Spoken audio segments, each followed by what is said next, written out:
Assalamualaikum warahmatullahi wabarakatuh. Salam kenal bagi yang baru kenal, dan salam sejahtera bagi yang sudah kenal dan yang baru kenal juga tentunya. Oh ya, sebelum masuk pada pembahasan, saya ucapkan terima kasih banyak bagi yang sudah turut mendukung channel ini. Dan buat sobat yang belum mendukung, saya doakan agar dibukakan pintu jempolnya untuk like, komen, dan subscribe. Amin. Akhirnya doaku terkabul.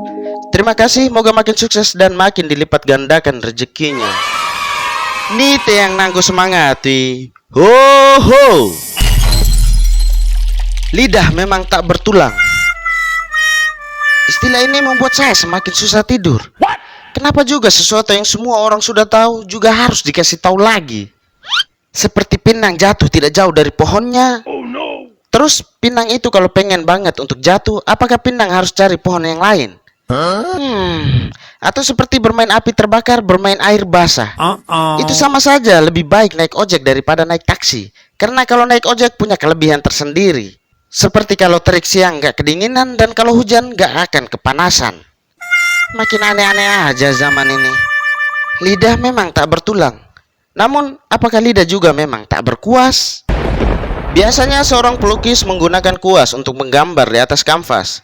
Tapi tidak demikian dengan pria asal negara yang jaraknya tidak sampai 20 cm dalam peta ini, yaitu negara penghasil artis Bollywood, tepatnya di Kerala, India. Karena seniman yang akan kita bahas ini adalah seniman unik dan aneh yang melukis menggunakan lidah.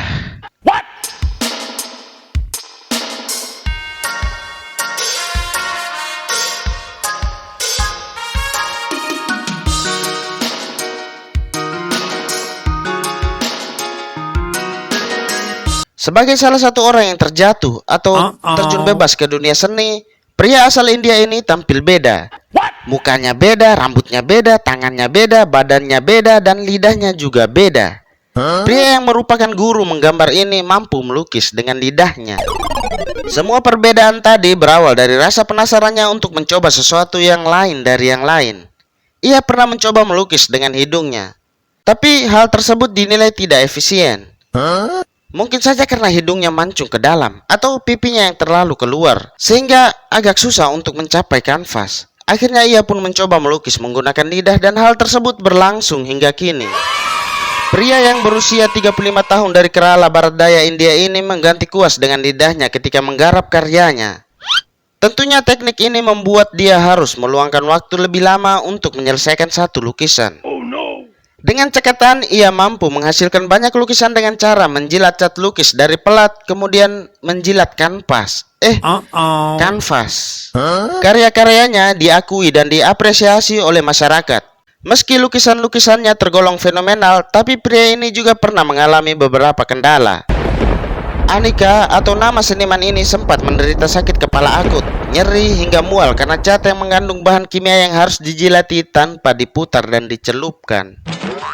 Anika mampu menghasilkan lukisan tokoh terkenal India seperti Mahatma Gandhi, Jawaharlal Nehru, Rabindranath, dan yang lainnya.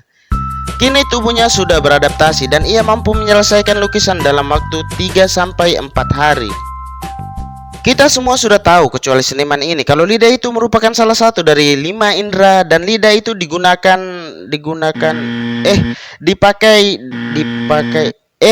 difungsikan sebagai indera perasa.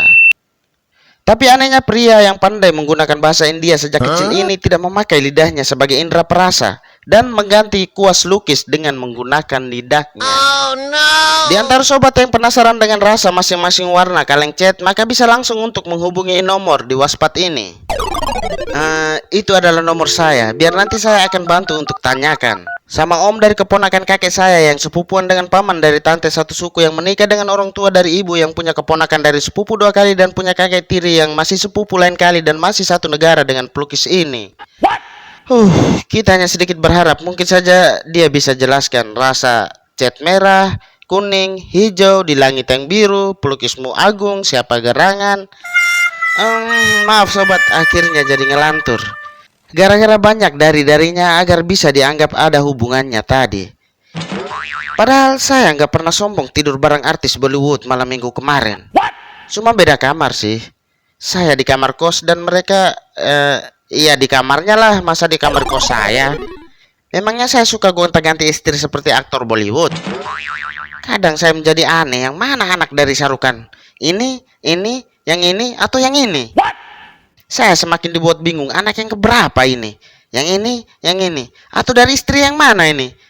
Bentar jadi anak, bentar jadi adik, bentar jadi pacar, bentar jadi istri. Heran juga saya, kok cuma bentar-bentar saja sih? Emang susah juga jadi artis, maunya ganti-ganti terus. Ani mengaku ia mendapat inspirasi saat melihat pelukis yang menggunakan kaki. Guru seni di sekolah lokal ini pun berpikir, aku akan berpikir dengan pikiranku dan aku memikirkan akan menggunakan lidahku untuk melukis. Setelah lama berpikir lalu aku akan mencoba dan ternyata hahaha, akhirnya aku berhasil. Ungkap Ani dalam hati saat ia berpikir. Setelah berbicara dalam hati, akhirnya Ani mencoba untuk berbicara pada pers tanpa harus menjilat dan memutar dan menyelupkan lidahnya. Banyak koran yang memberitakan ini dan aku mendapat respon yang bagus. Kemudian aku melatihnya terus-menerus. Dan sampai sekarang aku juga belum pasti dengan rasa masing-masing warna cat ini. Tapi yang pasti, Anda jangan pernah mencoba ini di rumah. Itu sangat berbahaya dan bisa mengakibatkan keburukan dalam hidup Anda. Ani telah melakukan teknik lukis yang unik selama beberapa tahun tanpa rasa jijik, malu, takut, panas, pedis, enak, manis, pahit, asam-asam asin, atau takut keracunan cat air. Rekor terlama yang dihabiskan Ani untuk membuat satu lukisan adalah membuat lukisan The Last Supper sepanjang 2,5 meter yang diselesaikan dalam waktu 5 tahun dalam sebulan. Maksudnya 5 bulan dalam setahun. Kali ini kisah mengenai lidah tidak saya bawakan dalam versi komedi ngakak, karena lidah itu sangat sensitif dalam kehidupan dan kelak menjadi buah doa dalam kehidupan. Maka kisah ini saya akan bawakan dalam versi sebagai pengingat untuk saling berbagi dalam kebaikan buat sobat-sobat sekalian yang saya cintai. Di rumah besar berbaris berbagai macam kendaraan menghiasi rumah pengusaha sukses ini. Dalam kesehariannya ia habiskan di kantor, bahkan di hari libur ia selalu disibukkan untuk mengucapkan selamat berakhir pekan pada rekan-rekan bisnisnya. Sambil asik menelpon rekan kerjanya, ia sontak kaget melihat putri bungsunya menggores mobil yang terparkir di bagasi. Dengan spontan dan dengan wajah penuh dengan hawa nafsu setan, ia berteriak histeris sambil berkata, "Dasar anak nakal, tanganmu nanti Abah potong kalau kamu nakal terus." Karena takut dan ketakutan, anak ini pun berlari menghampiri ibunya. Dan anak ini sambil gugup berkata kepada ibunya, "Mama, Ade janji gak akan nakal lagi. Ade takut sama ayah kalau lagi marah." Ibunya dengan tenang dan hanya menatap senduh wajah anak bungsunya yang lagi ketakutan. Tak sampai setahun kejadian ini, si anak tadi bermain di depan rumah. Dan tiba-tiba anak tadi mengejar kucing yang berlari keluar rumah. Karena ingin menggapai kucing tadi yang berlari keluar dari pagar, qadarullah anak itu dilanggar kendaraan yang melintas di depan rumahnya. Akhirnya anak ini dibawa ke rumah sakit terdekat. Si bapak langsung bergegas pulang setelah mendengar kejadian ini dari istrinya yang sedang gelisah melihat anak bungsunya yang sedang ditangani pihak medis. Setelah menunggu 3 jam lebih, si bapak langsung melihat kondisi anaknya setelah mendapat persetujuan dari dokter.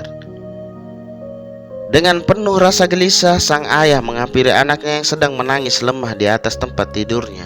Karena merasa prihatin, si ayah menyapa dengan maksud memberikan semangat pada anak bungsunya dan berkata, "Nak, jangan nangis.